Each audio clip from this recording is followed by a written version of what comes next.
Di bilik yang senyap antara aku dan penkertas, aku titipkan langkah hidupku di atas kertas yang lusuh, dan dengan fikiranku yang berlari tanpa pernah diam. Setiap langkah tapak kaki memungut serpian mimpi yang hilang sebelum sempat disempuh. Mata kerja baru hanyalah sekadar daun gugur di sungai lama, mengalir tanpa tahu siapa yang menunggu di hilir. Aku kayu perlahan bukan kerana takut ombak, tapi kerana arus deras di benak pikiran kepalaku menyuruh menulis lirik sajaku sendiri untukku meluak. Ayah pernah menanam pohon tanah di atas permukaan babu. Ibu menabur doa di setiap celah-celahan dinding yang berlubang agar aku tidak rebah kembali.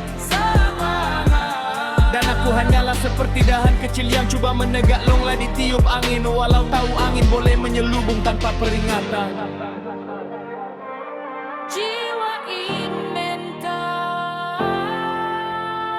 Luka adalah peta yang tidak punya legenda, menyusun aku dari serpihan tanpa nama.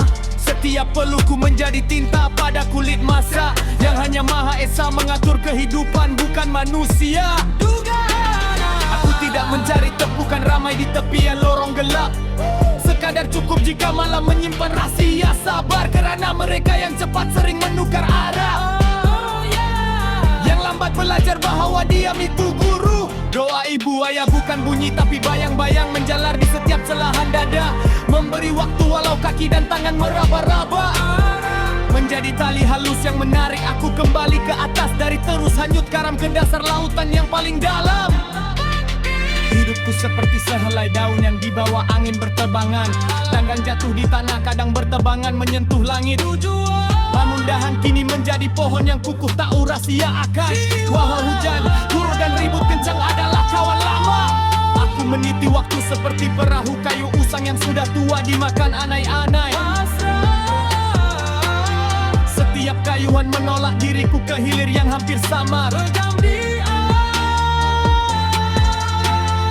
Perlu menjadi doa yang tak pernah dicatat, dan langkah menjadi syair yang hanya terdengar di jiwa.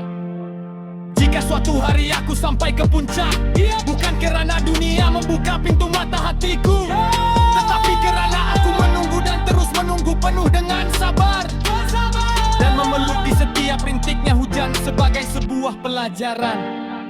Insya Allah aku akan sampai, bukan kerana hebat, tetapi kerana doa ayahku yang tak pernah lelah, kerana sabar yang menumbuhkan akal,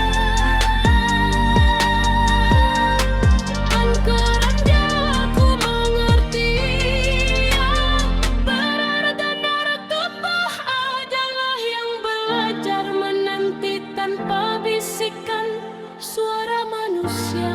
Amin. Amin ya Rabbal Amin.